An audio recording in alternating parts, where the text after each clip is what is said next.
자, 오늘 룻기 우리 2장을 우리가 볼 텐데, 오늘 이 주제가, 제가 오늘 아침까지 설교문을 제가 손을 막 대고 그랬어요. 왜냐면, 이 주제가 굉장히 정말 필요하고 다뤄야 될 주제인데, 정말 한 번에 쏟아내기가 쉽지가 않더라고요. 그래서, 앞으로도 또 룻기 다른 부분을 통해서도 이야기하겠지만, 무슨 말이냐면, 오늘 룻기를 놓고 우리가 이런 제목을 제가 처음에 달았었습니다.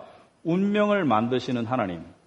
운명을 만드시는 하나님이라고 제가 제목을 달았는데, 누구나 인간은 자기의 운명에 대해서 관심이 없다는 사람은 거짓말일 겁니다. 나의 운명에 대해서 누구나 관심이 있고, 앞으로 나의 운명이 어떻게 될 것인가에 대해서 엄청난 관심을 가지고 있고, 자기뿐만이 아니라 사랑하는 가족들, 자녀들의 운명에 대해서 관심이 없는 사람은 없을 것이다. 그런데 여러분 오늘의 소제목을 보시면, 이 하나님의 섭리와 인간의 선택이라고 되어 있습니다.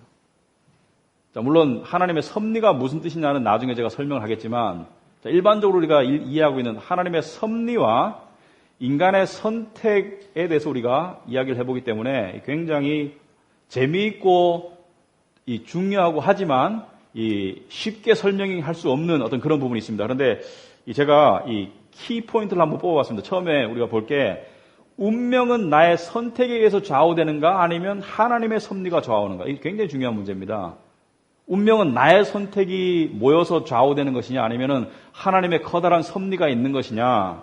두 번째, 그렇다면 섭리란 과연 무엇이고, 또 하나님의 섭리와 하나님의 섭리를 인정한다면, 믿고 인정한다면 하나님의 섭리와 나의 선택과는 어떤 역학관계가 있느냐, 어떻게 어울려져서 나의 운명을 만들어가느냐, 이런 얘기죠. 쉽게 말하면 나의 자의적인 선택과 하나님의 섭리, 커다란 섭리와는 어떻게 어울려져서 나의 운명을 만들어가냐 도대체. 그다음에 세 번째, 그렇다면 나의 선택 중에 옳은 것도 있고 옳지 않은 것도 있고, 좋은 것도 있고 좋지 않은 것들이 있는데, 그런 것들은 나의 운명에 어떻게 영향을 미치냐, 이겁니다. 오늘 우리 얘기할 게 굉장히 첫째, 나의 운명은 나의 선택이 좌우하느냐 아니면 하나님의 섭리가 좌우하느냐, 어느 것이 좌우하느냐. 그 다음에 두 번째로 나의 선택과 하나님의 섭리는 어떠한 역학관계가 있느냐.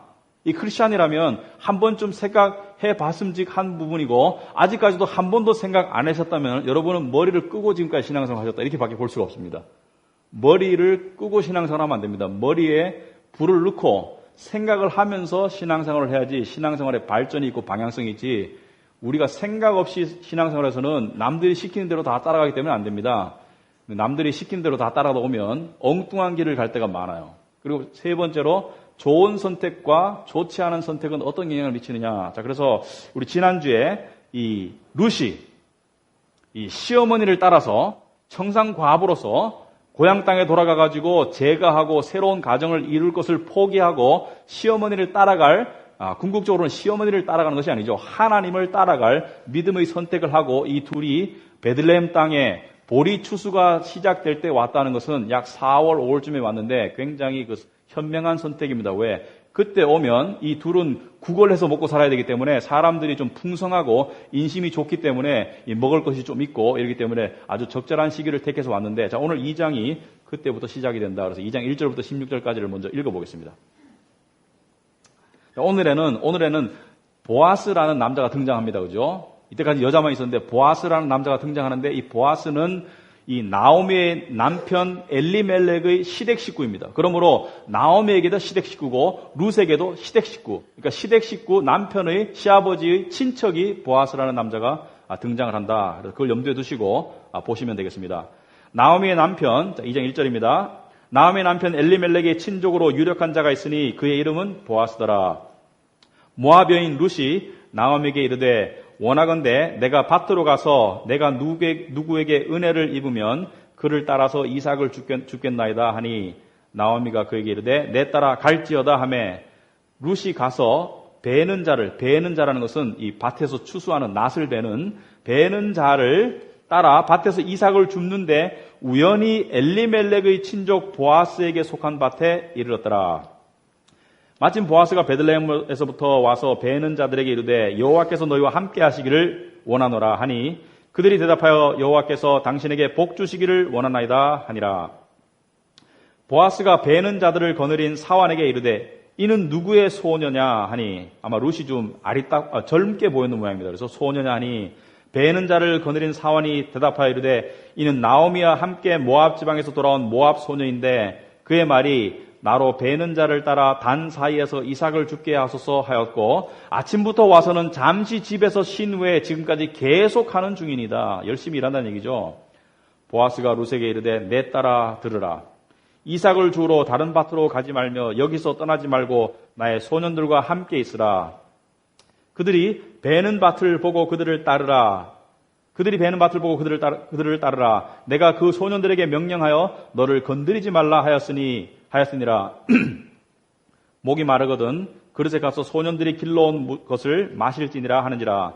룻이 엎드려 얼굴을 땅에 대고 절하며 그에게 이르되 나는 이방 여인이거늘 당신이 어찌하여 내게 은혜를 베푸시며 나를 돌보시나이까 하니 보아스가 그에게 대답하여 이르되 네 남편이 죽은 후로 네가 시어머니에게 행한 모든 것과 네 부모와 고국을 떠나 전에 알지 못하던 백성에게로 온 일이 내게 분명히 알려졌느니라. 여호와께서 네가 행한 일에 보답하시기를 원하며 이스라엘의 하나님 여호와께서 그의 날개 아래 보호를 받으러 온 네게 온전한 상 주시기를 원하노라 하는지라.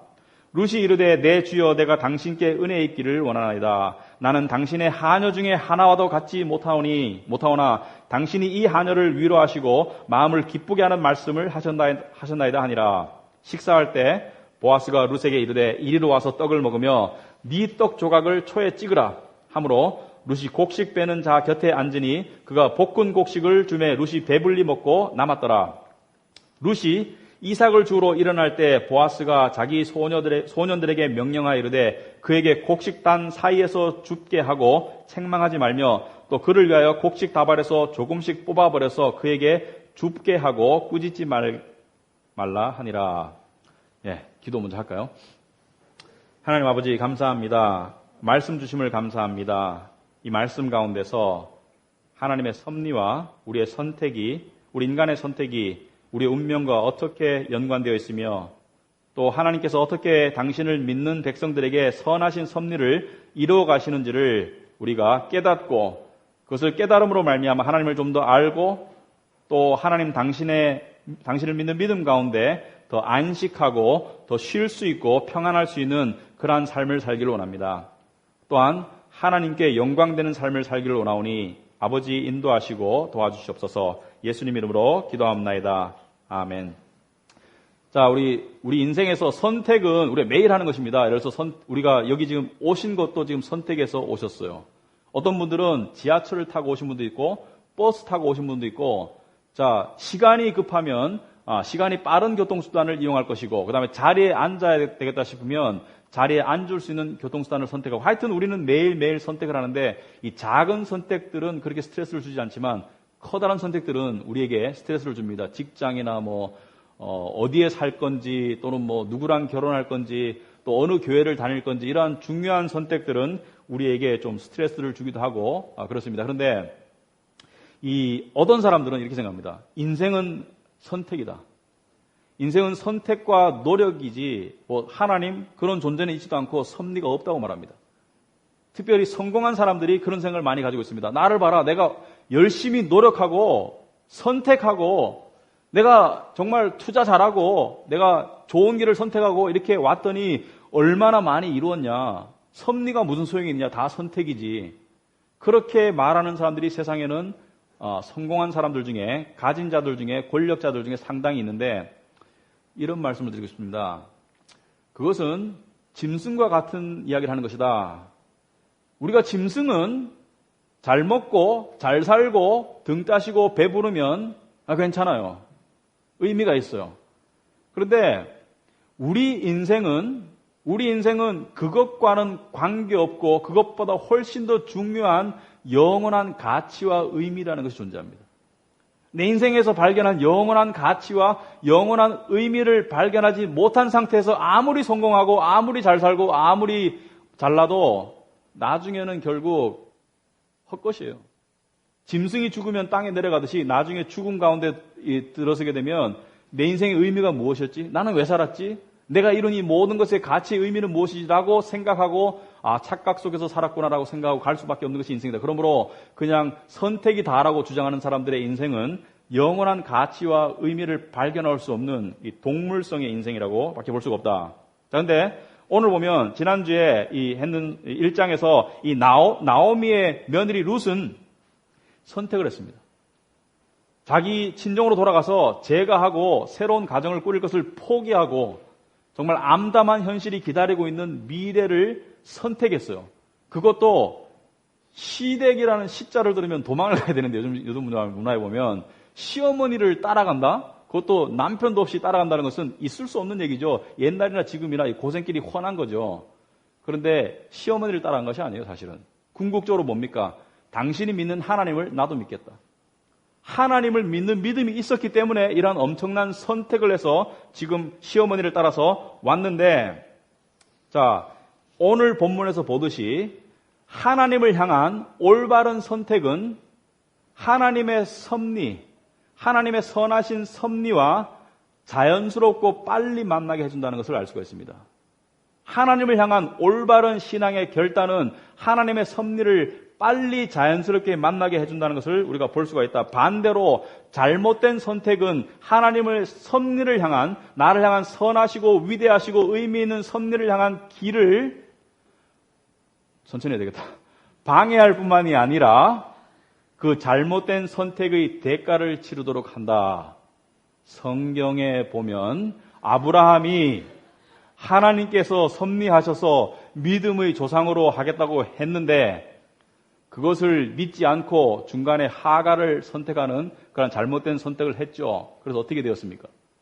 그 결과 가정이 풍지박산이 나고 싸우고 그 다음에 결국에는 쫓아내는 그러한 아픔을 겪었어야 했습니다. 그래서 잘못된 선택은 하나님의 섭리 자체를 거스르지는 못해요.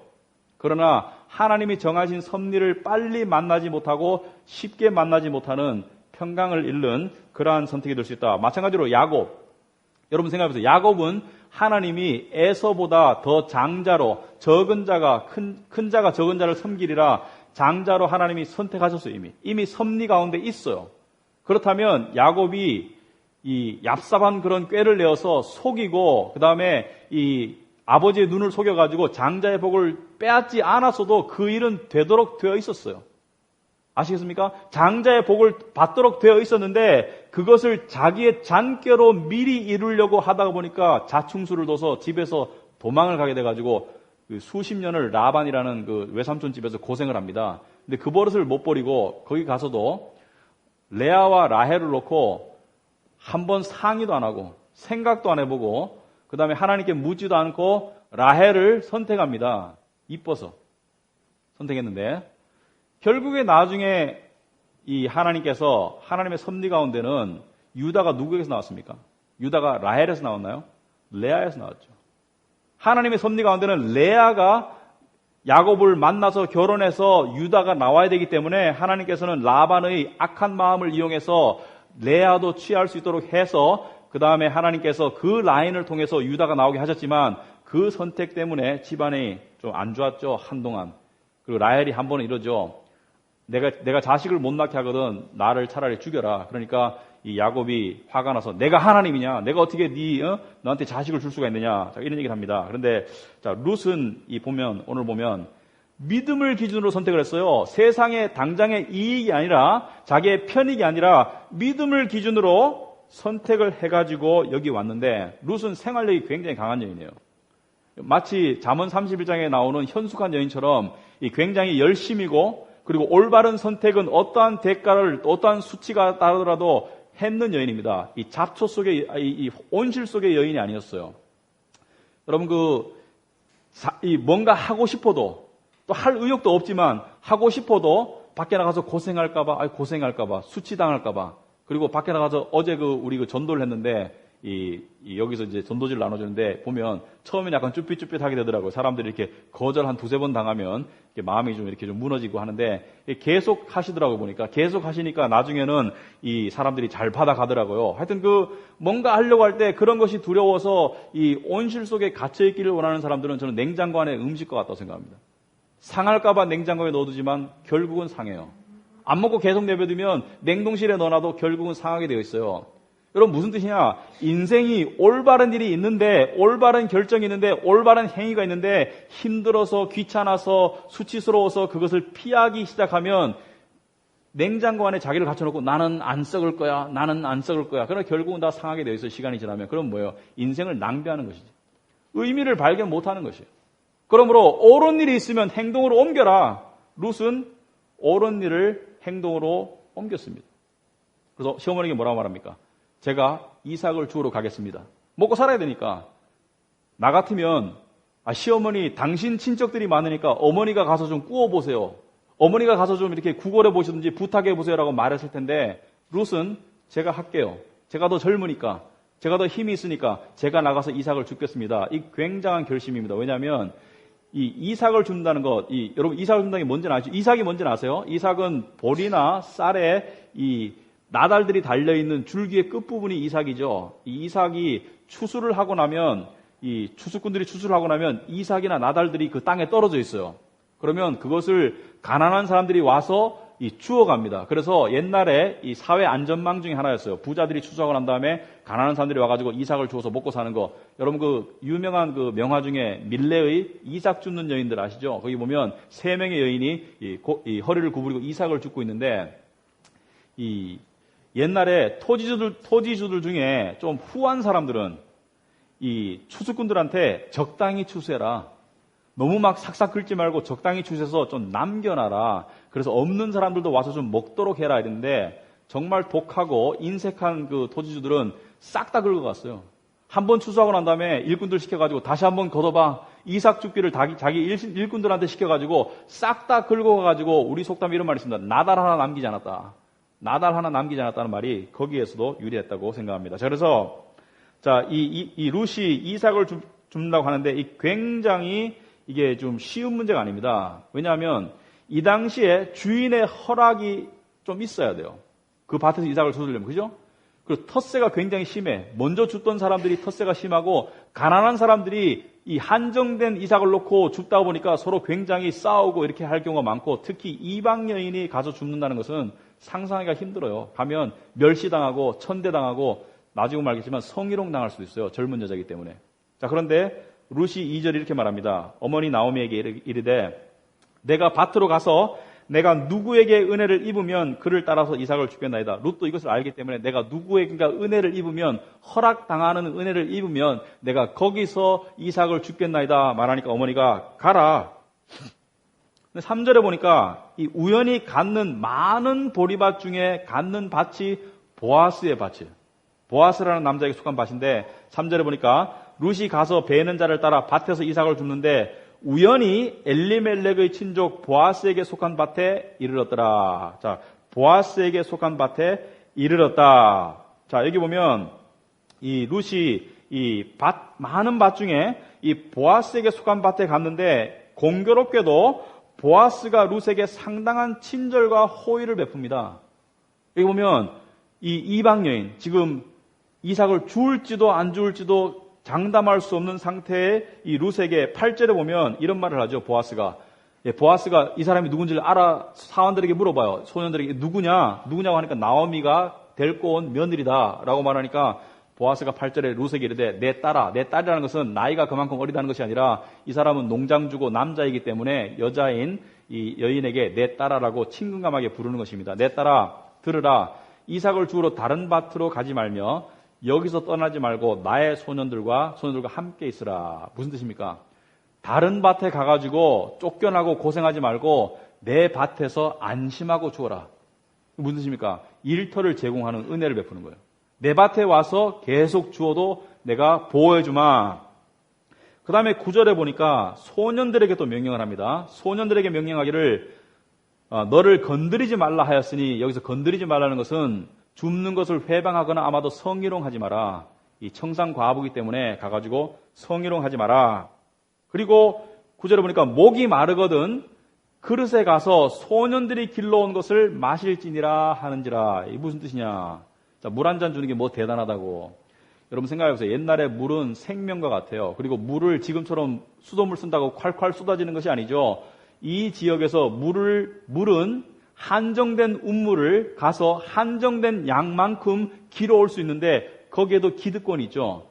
근데 이 룻이 일을 하다 보면 사람이 밥을 안 먹고는 하루 종일 할 수가 있어요. 그러나 물을 안 마시면 하루 종일 못 해요. 왜? 이 땡볕 아래에서 이 수증기가 증발되기 때문에 땀이 나기 때문에 물은 마셔야 되는데, 자, 여러분 룻이 물을 마시러 운물에 간다고 생각해 봅시다. 운물에 가면 물을 바로 벌컥벌컥 마실 수 있나요? 아니죠. 운물에 가면 대부분 사람들이 물을 길르러 와 있는데 룻은 이방 여인이에요. 그러면은 기득권이 있나요? 없나요? 없어요. 너는 제일 나중에 길러. 오히려 너는 이 운물에서 물 기를 자격이 없으니까 가. 또는 천대받든지 아니면 제일 마지막에 길르라고 할 것이기 때문에 다른 사람 다 길르도록 기다리다 보면 이삭을 주울 수가 없습니다.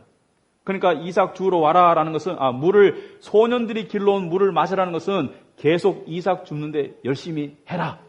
네 소득을 계속 해라. 자, 그런데 14절에 보니까 또 보아스가 이렇게 말합니다. 식사할 때에는 우리 먹는 데 와서 같이 먹어라. 자, 옛날에 이스라엘 사람들은 이방인들과 같이 밥을 안 먹었어요. 선민의식이 있었기 때문에, 특히 모압 족속은 이스라엘 사람들이 멸시했던 족속이기 때문에 같이 밥을 안 먹었는데, 여기 보면 초에 찍어 먹어라. 떡 조각을 초에 찍어 먹어라. 같은 양념장에 떡을 찍어 먹는다는 것은, 이것은 동질감, 이것은 함께 한다는 것을 보여준다는 것이다. 그래서 보아스가 이런 결정을 하는 것은 이거 굉장히 놀라운 결정입니다. 사람들이 생각할 때 이 문화적으로 좀 받아들일 수 있는가라는 의구심이 들 정도로 엄청난 호의를 베푸는 것이 보아스다. 그리고 15절에 보면 그것을 넘어서서 아주 특별 대우를 하고 있습니다. 뭐라고 말합니까? 자, 이 보통은 볏집단을 쭉 쌓아놓고 이 벼를 벤 자리에서 이삭을 주어야 되는데, 룻에게 볕 집단 사이에서 주어라. 볕 집단 사이에서는 볕을 싸면서 떨어진 이삭들이 엄청나게 더 많아요. 거기서 주우라는 것은 아주 특별 대우이고, 거기는 보통 사람들이 줍지 않았어요. 주인이 자기가 걷어갔지 볕 집단 옆에서 주우라는 것은 있을 수 없는 일인데, 룻에게 그러한 것을 했다는 것은 엄청난 특별 대우다. 자, 그렇다면 왜 이랬는가? 왜 보아스는 룻에게 이렇게 잘 해줬는가? 왜 그랬겠습니까, 여러분? 룻이 예뻐서 흑심을 품었겠습니까? 그런 말이 없어요, 성경에. 룻이 예뻤다는 말도 없고 보아스가 그런 흑심을 품었다는 말은 전혀 없습니다. 그런데 왜 보아스는 이 이방 여인인 룻에게 친절을 베풀고 커다란 호의를 베풀었을까? 그 이유는 바로 하나님 때문입니다. 여러분이 하나님을 믿는 믿음의 길로 나아가면 하나님의 섭리를 하나님의 사람을 통해서 만나게 됩니다. 하나님의 선하신 섭리를. 그러므로 하나님을 통해서 하나님을 향해 나아가는 사람들은 또 다른 하나님을 향해 나아가는 사람들을 만날 수밖에 없습니다. 여러분 수학적으로 생각하면 한 꼭지점을 두고 두 변이 직행하면 사이가 가까워질 수밖에 없는 것을 우리가 알 수 있습니다. 그래서 하나님을 향해 룻이 결단하고 나아가는 삶을 살았기 때문에 보아스도 하나님을 경외했던 남자였습니다. 그래서 오늘 말씀에 보면 4절에 보면 보아스가 베들레헴에서부터 와가지고 자기 이 밭에서 벼 베는 자들에게 뭐라고 말합니까? 여호와께서 너희와 함께 하시기를 원하노라 하니 그들이 대답하되 여호와께서 당신에게 복 주시기를 원하나이다. 자, 보아스가 이 첫인사를 여호와께서 너희와 함께 하기를 원한다. 와가지고 열심히 해, 똑바로 해, 오늘 할 당량 다 채워, 이런 말 하는 게 아니라 여호와께서 너희와 함께 하시기를 원한다. 이 보아스는 무엇을 말하는 것입니까? 내가 너희에게 먹을 걸 주는 것이 아니라 여호와께서 우리에게, 너희와 나에게 공급하시는 공급원이 되심을 인정하는 겸손한 믿음의 말이다. 그리고 하나님의 섭리 때문에 우리가 먹고 산다는 것을 이야기하는 것입니다. 하나님이 섭리하셔서 우리가 수확이 있고, 이 하나님의 자연적인 섭리, 하나님의 여러 가지 섭리를 통해서 우리가 지금 이 수확을 거둬들이고 있으니 여호와를 인정해라. 자, 열심히 사는 것도 중요하지만 하나님의 섭리를 아는 것도 중요합니다. 세상에 크게 보면 두 가지 종류의 부자가 있습니다. 하나님의 섭리를 모르는 부자가 있습니다. 이건 믿건 믿지 않건 동일하게 적용되는데, 하나님의 섭리를 모르는 부자는 굉장히 자기가 다 모았다고 생각하고 자기의 능력이고 자기의 선택이고 자기의 성공이기 때문에 굉장히 거만하고 고개를 숙일 줄 몰라요. 그리고 남에게 좀 인색한 편이에요. 근데 부자들 중에서도 마음이 좀 된 사람이 있더라고요. 부자들 중에서도 부를 이루었지만 이 하늘을 인식하는 부자가 있더라고요. 이러한 부자들은 항상 하는 말이 아유 내가 노력한 것보다는 하늘이 도왔지 뭐. 또는 믿는 사람이면 하나님께서 역사하셔가지고 이렇게 내가 부가 나에게 주어졌는데 내가 이것을 어떻게 할 것이냐 이렇게 이러한 마음으로 살아갑니다. 그래서 아무리 벌어도 내가 노력해서 벌었다는 생각이 강한 사람은 이렇게 말합니다. 나의 노력이고 나의 재주고 나의 어떤 시간이고 나의 에너지를 썼다 이렇게 말합니다. 그러나 하나님의 입장에서 보면 그러면 그 시간은 어디서 왔어? 여러분 생각해보세요. 그 에너지는 어디서 왔어? 밥 먹어서 왔어. 그 밥은 어디서 왔어? 밥통에서 왔나요? 밥이? 밥도 하나님께로부터 온 것이잖아요. 모든 것이 내 심장이 뛰는 것 모든 것이 하나님께서 왔기 때문에 하나님에게서 온 것을 모르는 사람은 무지한 사람이에요. 그래서 자기가 잘나서 돈 벌었다고 생각하는 사람들은 베풀지도 않고 여러분 이 교회 생활 가운데 보면 이 헌금 생활 한다고 해가지고 무조건 하나님의 섭리를 인정하는 것은 아닙니다. 그러나 하나님의 섭리를 인정하는 사람은 헌금 생활을 기꺼이 해요. 왜 그런 줄 아세요? 모든 것이 하나님께서 왔기 때문에 하나님의 말씀을 듣고 하나님이 11조를 내라고 하니까 하나님께 드리는 마음을 믿음으로 합니다. 그런데 11조 낸다고 해가지고 하나님께서 30배, 60배, 100배로 갚아준다고 그렇게 기도하는 분들이 있는데 다 거짓말이에요. 여러분 11조 아무리 내도 30배, 60배, 100배 안 갚아주세요. 하나님이 돈을 주실 수도 있어요. 그러나 11조 낸다 해가지고 하나님이 30배, 60배 바라고 내는 것은 하나님께 드리는 게 아니라 투자하는 개념이죠. 나중에 더 달라는 얘기밖에 안 되는 거죠. 그런 드림은 드림이 아니죠. 그럼 어떤 드림입니까? 하나님, 당신의 섭리 때문에 내가 먹고 살고 당신의 섭리 때문에 나에게 이것이 주어졌습니다. 그러므로 하나님께 하나님 것을 드립니다. 기꺼이 드립니다. 이 사람은 곳간이 채워져요. 마음의 곳간이. 마음이 풍성해지고 하나님을 향한 떳떳함이 있고 그 다음에 나머지 돈을 감사하게 쓰는 마음까지 주어지더라고요. 그러므로 하나님의 이 영적인 논리를 알아야지 헌금 생활도 제대로 할 수가 있는 것입니다. 자, 그런데 여기 보니까 한 가지 중요한 사실이 있습니다. 뭐냐? 이 하나님을 향해 나아가는 사람끼리는 아까 제가 말씀드렸듯이 만나게 되어 있다. 노름 좋아하는 사람들끼리는 노름판에서 만나게 되어 있고 골프 좋아하는 사람들끼리는 골프장에서 만나게 되어 있는데 하나님을 쫓아가는 사람은 어디서 만날까요? 하나님을 쫓아가는 사람은 교회에서 만난다라고 말하면 반은 맞고 반은 틀립니다.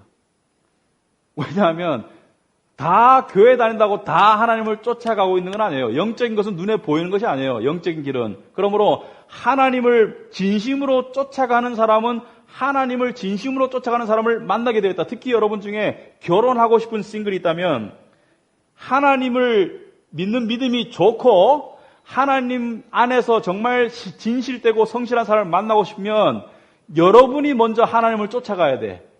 그래야지 하나님을 쫓아가는 상대방을 만날 수가 있는 거예요. 제가 목사인데 한 번씩 이런 말씀하시는 분이 있어요. 목사님 기도 좀 해주세요. 뭘요? 우리 교회 꼭 아니고 우리 애가 믿음이 없는데 좀 제발 믿음 좋은 사람 만날 수 있도록 기도해 주세요. 그럼 제가 뭐라고 대답하겠습니까? 네 라고까지 이야기하는 다음에 속으로 이렇게 말합니다. 그게 될까? 참 뻔뻔하시군요. 왜 그렇습니까? 물론 자식을 위하는 마음은 알겠어요. 자식이 믿음이 없으니까 믿음 좋은 사람 만나가지고 좀 영향받으라는 얘기인데 그게 될까? 아니 믿음 좋은 사람이 왜 그 사람하고 결혼을 하겠어요? 안 그래도 믿음 좋은 사람끼리 만나도 힘든 게 결혼 생활인데 이중으로 힘들라고? 결혼해보면 다 알아요. 자, 저는 뭐 이런 말 한다 가지고 우리 집에서 깡패는 접니다. 그러니까 오해하지 마세요. 우리 집에서 깡패는 저고 우리 집사람은 천사예요.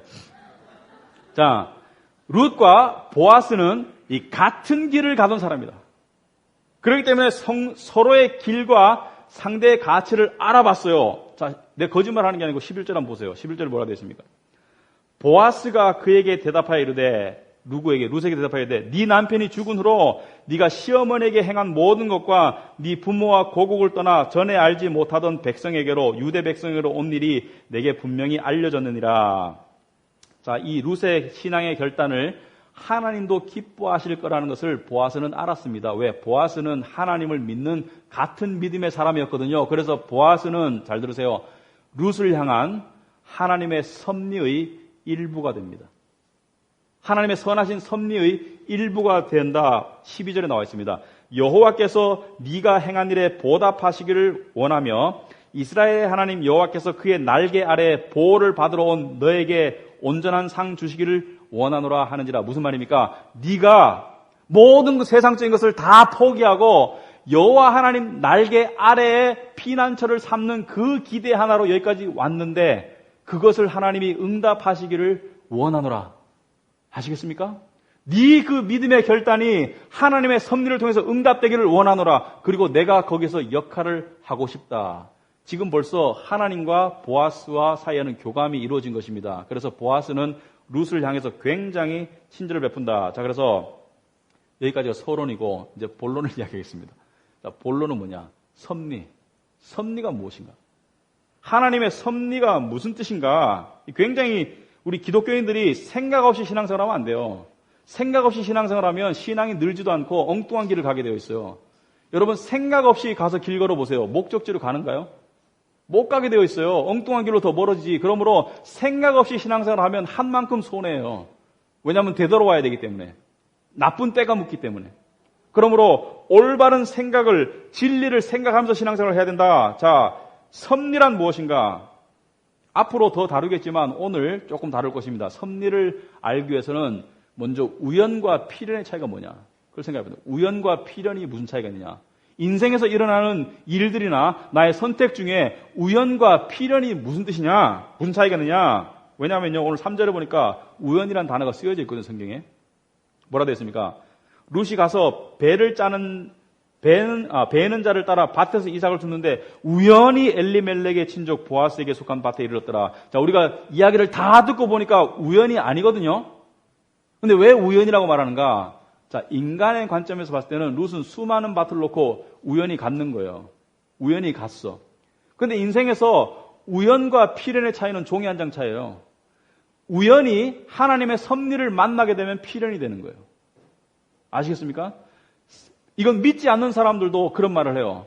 믿지 않는 사람들도 살다 보니까 어떻게 운명적으로 인도되었다는 것을 깨닫게 될 때가 있어요. 그것은 우연이 아니에요. 그것은 필연이에요. 우연히 하나님의 섭리를 만나면 필연적인 것이 된다. 그래서 이 인간의 무작위적인 선택을 하나님은 다 들어 쓰셔서 좋은 것, 나쁜 것, 선한 사람의 선택, 악한 사람의 선택 다 들어 쓰셔서 하나님의 섭리를 이루어 가신다는 것을 이야기하고 있습니다. 자, 무슨 뜻이냐? 섭리의 차이가 뭐냐? 섭리란 무슨 뜻이냐? 섭리란 웨스트민스터 신앙 고백의 섭리가 이렇게 설명되어 있습니다. 섭리, 잘 들어보세요. 하나님의 섭리하심이란 하나님께서 당신의 거룩하심과 지혜와 능력을 통하여 모든 창조물을 보존하시고 그들의 모든 행동을 통제하시는 것이 섭리라고 되어 있습니다. 다시 한번 말하겠습니다. 하나님의 섭리란 하나님께서 당신의 거룩하심과 지혜와 능력을 통하여 모든 창조물들을 보존하시고 그들의 모든 행동을 통제하시는 것이 섭리이다. 하나님의 신의 속성을 들어 쓰셔서 피조물을 보존하시고 통제하시는 것이 섭리이다. 그리고 그 섭리의 목적은 하나님의 목적을 이루기 위함이다. 아시겠습니까? 여기까지 들으면 그럼 하나님 섭리대로 다 되겠네? 예. 그렇다면 나의 선택은 좀 더 들어보세요. 자, 제가 설명했습니다. 하나님의 섭리라는 것을 우리 일반 생활 속에서도 우리가 알 수가 있어요. 꼭 교회 생활 안 해도 알 수가 있어요. 여러분 대한민국에는 전세제도라는 게 있죠. 전세제도. 요즘은 월세로도 전환이 많이 되지만 이 전세금을 상당한 액수를 넣어야지 집을 이사를 갈 수가 있어요. 그러니까 월세 제도가 있는 일반적인 다른 나라 속에서는 집이 며칠 비어도 들어오는 사람이 며칠 차이가 나도 관계가 없어요. 대부분 차이가 나요. 이사 나가고 며칠 지나간 다음에 이사 들어오지 이사 나가면서 들어오는 이런 나라는 우리나라밖에 없어요. 그죠? 왜냐하면은 그들은 월세 빼주고 월세 내면서 들어오면 되니까. 근데 우리는 내가 이 집에 이사 가려면 이 이사 나오는 집에서 돈을 받아서 이것을 다음 집으로 주고 이렇게 가야 돼요. 그러니까 맞추기가 엄청 힘들어. 그래서 당일날 되면 부동산에서 역할을 많이 해요. 그래서 복비 주는 거예요. 그죠? 전화해가지고 입금 됐습니까? 입금이 아직 안 됐는데요? 그러면 가구 다 빼지 말고 기다리세요. 그러면 기다리다 보면 입금 됐냐고. 이거 입금 받아서 저쪽에 입금하고 또 들어가야 되니까 굉장히 복잡해가지고 한 석 달 남았는데도 2달 동안 허송세월할 때가 있어요. 왜? 날짜 맞는 집이 없어서. 그런데 대부분의 사람들은 막판에 날짜가 다 맞춰지더라고요. 여러분 생각해보세요. 확률적으로는 2달 동안 날짜가 안 맞춰졌으면 나머지 한 달 동안도 못 맞출 가망이 많아야 되는데 왜 대부분의 사람들이 전셋집을 구해서 이사를 가겠는가? 궁금하지 않아요? 이 비즈니스를 해보면 종업원을 구하기가 힘들 때가 있어요. 특히 학원 같은 거 하면 뭐 강사가 5명인데 수업이 5개인데 강사가 하나 그만두면 하나를 반똑 잘라가지고 뭐 반만 들여보낼 수도 없고 이 강사가 필요하잖아요. 그런데 하나 구하기도 힘든데 갑자기 2-3명이 그만둘 때도 있어요. 그런데 그래가지고 망했다는 학원은 없더라고요. 그래가지고 망했다는 회사는 없더라고요. 항상 막판에 가서 구해지더라. 그래서 이것을 경험한 세상 사람들은 믿지 않더라도 이런 말 합니다. 때가 되면 다 되게 되어 있어. 아시겠어요? 때가 되면 다 되게 되어 있으라고 말합니다. 이것이 무슨 뜻입니까? 하나님의 섭리를 아는 사람이 하는 말이죠. 자, 하나님의 섭리는 인간을 보존하시는 일반적인 은혜가 있습니다. 예를 들어서 우주 공간을 보세요. 우주 공간에 하나님께서 질서와 섭리를 주시고 통제를 하지 않으셨다면 우리는 하루아침에 죽어요. 우리 인간이 인류의 생명이 보존되는데 만약에 하나님이 지진이나 또 어떤 그 가뭄이나 기근이 통제를 벗어나서 일어나게 하면 우리는 다 죽어요. 만약에 전염병이 발생했는데 하나님께서 그것을 처리할 수 있는 의수를 우리에게 보여주시지 않으시면 우리는 다 죽어요. 그래서 우리는 매일매일 삶 가운데 하나님의 섭리 속에 보존당하고 있는데 잘 몰라요, 그거를. 태양이 오늘도 떴고 어제도 떴기 때문에 내일도 뜰 것이다. 오늘도 나는 공기를 마시고 있기 때문에 내일 마실 공기를 염려하지 않지만 이 하나님께서 지구의 기압을 유지해가지고 일정 양의 공기가 일정 사람들에게 무한히 공급되도록 계속 보존해 주시는 하나님의 섭리가 없으면 우리 다 죽어요. 그래서 히브리서 1장 3절에 이런 말씀이 있습니다. 여러분 주보에는 안 나와 있습니다. 그의 능력의 말씀으로 만물을 붙드신다. 그의 능력의 말씀의 법칙으로 만물을 붙들어서 운행하시고 만물을 통제하시기 때문에 우리가 보존된다. 그래서 사도행전 17장 28절에 이런 말이 있습니다. 우리가 그를 힘입어 살며 움직이며 존재한다. 이런 말씀이 있습니다. In Him, 그 안에서, 그리스도 안에서 we live and move and have our being. 우리가 살기도 하고 움직이기도 하고 존재한다. 이것이 하나님의 섭리, 보존의 섭리에 대한 이해다. 자, 그렇다면 이 하나님의 보존의 섭리와 그 정한 범위와 규칙이 있기 때문에 우리가 보존되는데 이런 말을 하는 사람이 있어요. 아니야. 인간이 과학이 발달하고 의술이 발달하다 보니까 인간의 삶이 달라지고 편해지고 수명이 늘고 봐, 우리가 다 해냈잖아. 우리의 선택이고 우리의 노력이지 왜 하나님의 보존이야. 무식한 말이죠. 하나님의 과학이 뭡니까? 과학은 우주와 자연 속에 숨어져 있는 하나님의 섭리의 법칙이 과학이죠. 의술이라는 것은 인간의 인체 내에 들어있는 하나님의 섭리, 생명의 섭리의 법칙을 하나님께서 시대가 지남에 따라 더 허락하신 결과 우리가 생명이 늘었지만 최초의 인류에 비해서는 많이 줄었죠. 그때는 900살, 1000살까지 살았으니까.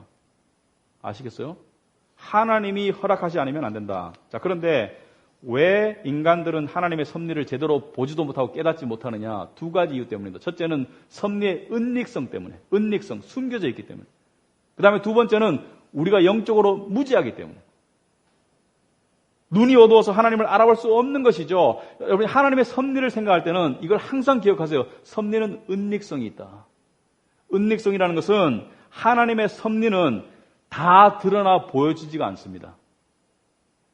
우리가 볼 수 있는 때는 한참 지나고 난 다음에 하나님께서 깨닫게 해주셔서 아하, 그때 그 일이 그래서 생겼구나 라고 퍼즐이 맞춰질 때 우리가 깨달아가는 것이지 섭리가 보여질 수가 없습니다. 왜냐하면 섭리를 우리가 보여주면 우리가 소화할 수가 없고 섭리가 미리 보여주면 우리가 다 교만해져 버려가지고 섭리대로 되질 않아요. 마치 이런 것이죠. 이 섭리를 모르고 살아가는 사람, 이런 사람 같습니다. 지난주에 이 중국에서 이 천궁호라고 우주선을 타고 우주에 3명, 여자를 포함한 3명이 가가지고 이 우주 정거장에 가가지고 있다가 돌아와가지고 하는 말이 우주를 보고 왔다고 그래요. 우주를 보고 왔다고. 제가 웃기더라고요. 여러분 생각해 보세요. 우주가 얼마나 큰데 지구 살짝 벗어났다가 며칠 만에 돌아와가지고 우주를 뭐 다 보고 온 것처럼 이야기해요. 지들이 보는 건 우리 눈에도 다 보여 지금. 우리 눈에도 별 다 보이고 자기들이 가봤자 더 잘 보이지도 않아요. 그만큼 거리는 차이도 나지도 않아. 마치 제주도에서 어떤 사람이 문 살짝 열고 바람발 딱 디디고 난 다음에 돌아서 가지고 서울 가는 길 갔다 왔다는 건 똑같은 얘기 하는 거예요. 여러분, 이 무한한 우주, 이 섭리, 생각해 보세요. 이 무한한 우주가 움직이는 거. 여러분, 섭리를 한번 예를 한번 들어볼게요. 여러분이 밥을 한번 생각해요. 밥을. 이 안에 있는 섭리를 우리가 풀 수 있는 방법을 한번 생각해 보자고요. 이 밥이 어디서 왔습니까? 수포에서 왔어요. 수포는 중간 도매상이 쌀을 팔았어요. 중간 도매상은 농부한테 샀어요. 또 말이 빨라지네. 이 농부는 이 쌀을 팔아서 자식에게 스마트폰을 사줬어요. 그랬더니 이 자식이 스마트폰을 가지고 공부는 안 하고 계속 게임만 했어요. 그래가지고 이 엄마가 화가 나가지고 자식을 두드려 패고 집에 들어온 남편에게 왜 스마트폰을 사주냐고 부부싸움을 대판했어요. 그러면 아시겠어요? 내가 지금 먹고 있는 밥 한 그릇이 저쪽에는 부부싸움과 연결되어 있는 거예요. 이걸 모르는 거예요, 우리가. 수만 가지가 얽혀져 있는 그 섭리를 모르는데 하나님은 이걸 하나하나 다 아시는 거예요. 이게 하나님이에요. 그리고 다 아실 뿐만 아니라 그것을 절묘하게 통제하셔서 우리의 인생을 만들어 가시는 분이 하나님이다. 자, 이것을 우리가 깨닫고 나면 우연은 하나도 없습니다. 작은 것 하나하나가 우연이 없어요. 제가 크리스찬이 되고 난 다음에 이야기를 한번 해드릴게요. 제가 왜 크리스찬이 되냐면 제가 섭리를 깨달았어요. 제가 고등학교 때 나는 열심히 노력해서 섭리고 나발이고 나는 선택하고 노력하고 성공할 거야. 그런데 제가 이 대학교를 떨어지는 이 세상이 무너지는 듯한 그런 경험을 해가지고 하여튼 제가 생각하지 못했던 그런 이 미래를 맞이하게 됩니다. 그래서 대학교를 갔는데 그때 이제 사회를 향한 이 불만, 이 나라의 입시 제도를 향한 그때는 한 군데밖에 지원을 못했으니까 불만이 싹 텄는데 전방에 집체 교육을 갔어요. 요즘 모르겠는데 대학교 2학년 되면 전방에 가서 남자들은 일주일 동안 보초를 쓰는데 그걸 딱 쓰고 나니까 두 가지 생각이 들더라고요. 절대로 와서는 안 되겠다. 그리고 둘째로는 여기 와서는 내가 좋아하는 고기는 다 글렀네. 지금은 잘 나오는지 모르겠지만. 그래서 제가 대안을 생각해 보니까 영어를 하면 길이 있겠더라고요. 그래서 저는 그때 하와이밖에 못했는데 영어를 쭉 짜고 해가지고 하여튼 뭐 카츠다를 가가지고 거기서 고기도 먹고 이렇게 했는데 그 부대에 이 용산에 있었는데 교회가 2개 있었어요. 근데 어떤 사람이 지금도 이름은 기억나. 나랑 친하지도 않고 대화도 안 해봤는데 피카로라는 사람이 이탈리아 미군이었는데 나한테 오더니만 성경책을 하나 딱 주는 거예요. 그래서 왜 주지? 영어로 됐으니까 읽어보지도 않았어 지금까지. 근데 보니까 첫 페이지에 이런 말이 있더라고요. 이 책은 너를 향한 하나님의 사랑과 구원의 계획이 들어있는 책이다. 적혀 있더라고요. 그런데 제가 거기 군대에 갔는데 제가 그렇게 원하는 그 자리에 가 있는 사람들이 대부분이었어요. 똑똑하고 공부 잘하고 좋은 학교 다니고. 그런데 보니까 허무하기는 마찬가지더라고. 나도 저래봤자 소용이 없었겠네라는 생각밖에 안 들더라고요. 그리고 그 당시에 서울대 법대생이 하나 자살해버렸어요. 허무하다고. 야, 이 뭐지 도대체? 내가 지금 뭘 잘못 생각하고 있는 거지? 내가 지금 가려고 했던 길이 내가 생각했던 길이 아니었네? 그래서 제대를 하고 어떻게 해가지고 교회를 갔는데 거기서 공교롭게도 여러분 교회 다닌다고 다 복음 듣는 건 아니잖아요. 그죠?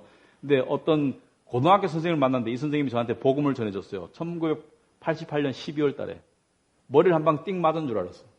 그리고 그로부터 한 달 뒤인 1월 26일 1989년도에 제가 크리스찬이 되었습니다. 그리고 수년이 지나서 생각해 보니까 내가 대학 떨어진 것부터 이게 필연이더라고요. 하나님의. 버릴 것이 없는 필연이더라고요. 자, 이게 왜 중요하냐? 여러분 인생을 바라볼 때 섭리를 모르면 혼자 바둥바둥거리게 되어 있어요. 섭리를 모르면 혼자 바둥바둥거리고 내가 하는 것이 되게 중요하게 느껴지기 때문에 결정을 쉽게 못하고 때로는 두려움과 초조함에 갇혀 살아요. 그런데 섭리를 알게 되면 최선의 선택을 하자. 하나님의 뜻에 맞춰 하자. 그러나 큰 그림은 변하지가 않아요. 여러분 구원이 여러분의 선택 때문에 주어졌나요? 구원이 여러분의 선택 때문에 안 주어질 수 있나요? 구원받은 사람으로서 이 교회 나가고 저 교회 나가고 게을리하고 부지런히하고 선택하지만 여러분의 구원이 바뀌던가요? 어디? 하나님의 섭리를 통한 여러분의 구원은 바뀌지가 않아요. 그런데 섭리는 상당 기간 숨겨져 있다. 신명기 29장 29절에 보면 아주 좋은 말씀인데 감추어진 일은 우리 하나님 여호와께 속하였거니와 나타난 일은 영원히 우리에게 속하였나니. 자, 감추어진 일. 이 섭리는 우리에게 보이지 않아요.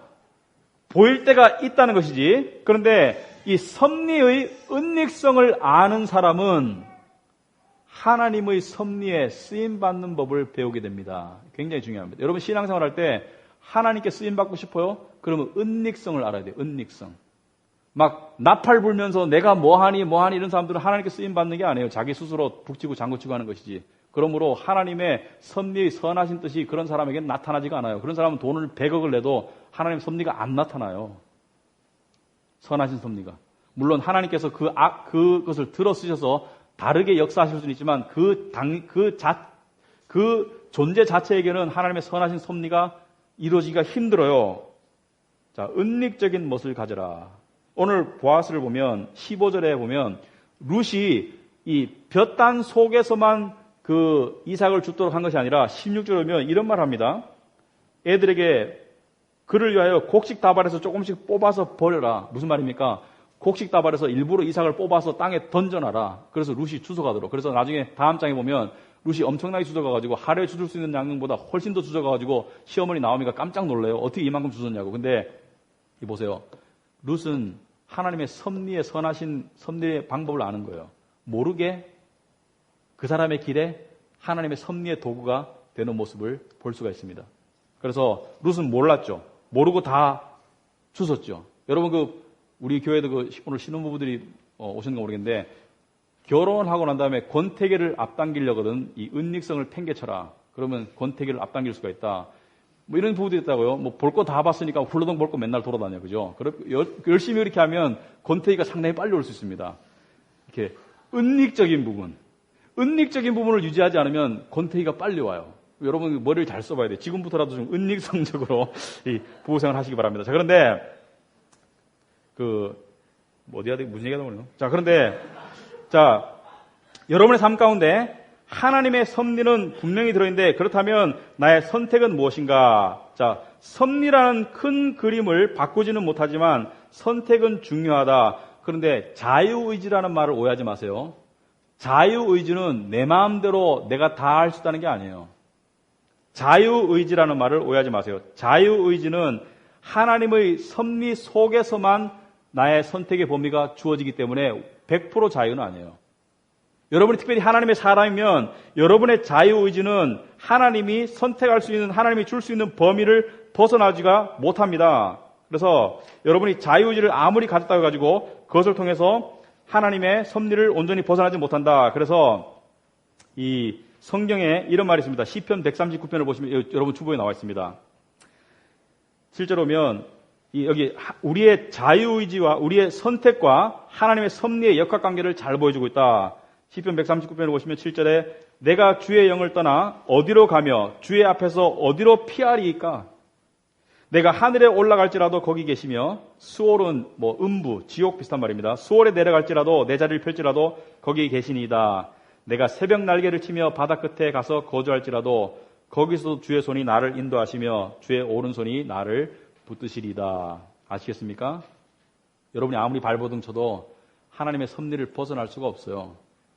여러분, 저는 처음에 옛날에 설교할 때 이렇게 설교했습니다. 이런 마음으로. 설교 잘해가지고 정말 내가 하나님께로 꼭 붙잡고 데리고 와야지. 지금 그런 생각 안 해요. 그런 생각이 소용이 없더라고요. 이런 생각합니다. 하나님의 섭리가 있으면 내가 하는 말을 통해서 하나님께 다가올 것이다. 하나님의 섭리가 없으면 내가 아무리 거품 물고 떠들어도 소용이 없다. 그런데 하나님이 섭리하시느냐? 섭리합니다. 마지막으로 여러분이 하나님의 섭리를 앞으로 좀 더 깊게 살펴보겠지만 오늘 여기까지 하고 두 가지 반응을 낼 수가 있어요. 첫째는 불쾌하다는 반응을 알 수 있습니다. 불쾌하다. 내가 로봇이야? 인간이 로봇이야? 하나님 마음대로 다 하게? 이렇게 말하는 사람은 하나님 보고 이렇게 말해요. 내 마음대로 하게 해달라고. 이런 사람은 이렇게 말해요. 나는 그 학교를 가고 싶은데 나는 그 직장을 가고 싶은데 왜 내 마음대로 하게 못하게 하시고 하나님께서 다 막으셨냐고 이렇게 얘기하거든요. 미련한 소리예요. 미련한 소리. 하나님의 섭리는 잘 들으세요. 그분을 믿는 자들을 향해서 항상 선하게 역사하세요. 그 과정에서는 몰라요. 그 과정에서는 왜 이 정말 엄청난 불행이 생겼는지, 왜 이 엄청난 고통이 생겼는지 그 과정에서는 모를 수 있어요. 왜냐하면 섭리를 다 모르기 때문에. 자, 룻이 하루아침에 청산과부가 됐는지, 그리고 하루아침에 베들레헴으로 돌아가게 되는지 이 이유를 몰라요. 그러나 하나님의 섭리를 믿는 사람은 이렇게 생각합니다. 내 인생에 안전망이 있구나. 내가 아무리 최상의 선택을 하더라도 인간은 실수하잖아요. 여러분 아무리 최상의 선택을 하더라도 실수하죠. 해놓고 보니까 그때는 최상의 선택을 했다고 생각했는데 해놓고 보니까 아뿔싸 실수했구나.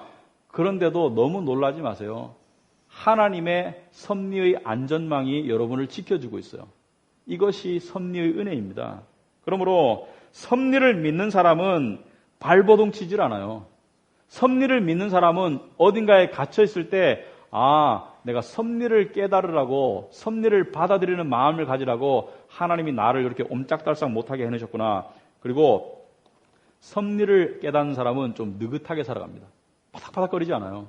자기 계획표를 놓고 이때까지 이게 돼야 되고 이때까지 저게 돼야 되고 이렇게 살아가는 사람은 하나님의 섭리를 벗어나려고 하는 사람이에요. 하나님 내 계획이 오르니까 이쪽으로 맞춰달라고 하나님께 이야기하는 사람이기 때문에 하나님과 자기를 바꾸는 사람이에요. 자기가 하나님이고 하나님은 도와주는 힘이야. 섭리를 아는 사람은 내가 할 수 있는 최선의 역할을 하고 선택을 하고 노력을 하지만 결과에 대해서는 하나님의 섭리를 기다리는 사람이에요. 그리고 지금 내가 원하는 결과가 안 오는 것이 하나님의 섭리라는 것을 믿는다면 이것은 나를 위한 하나님의 선하신 뜻이라는 것도 믿는 거예요. 그러므로 섭리를 아는 사람은 하나님을 향해서 불만이 줄어들어요. 불만과 불평이 줄어들면 당연히 만족이 올라오게 되어 있죠.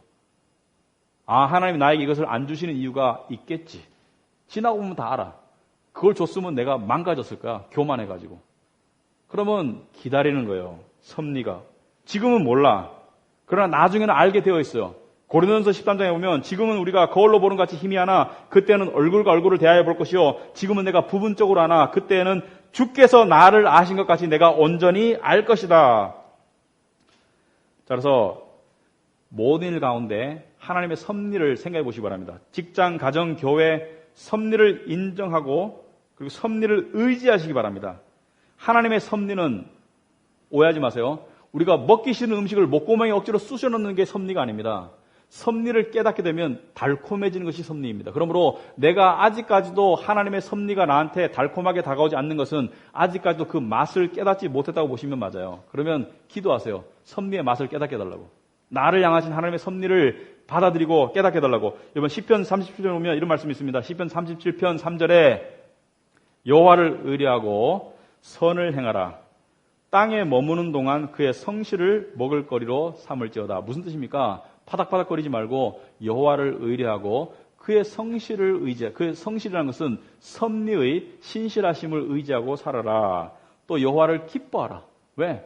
그 섭리를 당신의 영광과 나의 유익을 위해서 쓰실 분이기 때문에 섭리를 기뻐하고 그러면 그가 네 마음의 소원을 이루어 주시리로다. 이것을 잘못 생각하면 네가 원하는 것을 하나님이 다 주실 것이다가 아니라 네 마음의 소원조차도 하나님의 섭리가 될 것이다. 무슨 말인지 알겠습니까? 하나님의 섭리가 너의 소망이 될 것이다. 깊은 뜻이 있습니다. 하나님을 의지하는 사람은 하나님의 섭리가 나의 소망이 되는, 그래서 하나님의 섭리이기 때문에 자신이 가지고 있는 소망이 반드시 이루어지는 삶을 살게 되어 있습니다. 이것이 가장 이상적인 신앙생활의 자세이자 태도입니다. 섭리와 연결되는 삶 속에서 그에 합당한 선택을 하는 것. 그래서 목사의 일은 그것을 도와주는 것입니다. 목사의 일은 여러분들이 여러분들의 선택이나 여러분들의 이런 걸 가지고 이렇게 어떤 길로 가려고 할 때 저는 여러분들을 밟아줘야 돼요. 하나님의 섭리로. 그게 아니다. 하나님의 섭리가 있다. 숨죽여라. 계속해서 제가 이렇게 밟아줬는데, 특별히 인간의 세상적인 기준과 자기 욕심적인 욕망을 부추기면서 하나님을 이용해서 자기의 생각을 관철시키려 나가려는 한국 교회의 이 못된 기복신앙을 밟아줘야 됩니다. 이것 때문에 사람들이 다 하나님을 몰라요. 하나님을 누리지를 못해요. 섭리는 세상적인 성공이나 실패가 중요한 것이 아닙니다. 하나님을 얼마나 알아가고 인정하고 또 그분의 뜻에 따르는 사람이 되느냐. 그래서 내 삶의 선택 가운데 하나님이 기뻐하시고 하나님이 인정하시고 하나님이 옳다고 하실 선택을 할 줄 아는 사람, 선을 행할 줄 아는 사람이 바로 크리스찬이고, 그 선택은 교회 오는 것만 선택이 아니에요. 여러분의 삶 가운데, 그 무수한 선택 가운데 중요한 선택의 과정에서 하나님이 원하시는 것을 선택하는 사람, 그리고 선택의 열매가 평강이고 만족입니다. 아시겠습니까?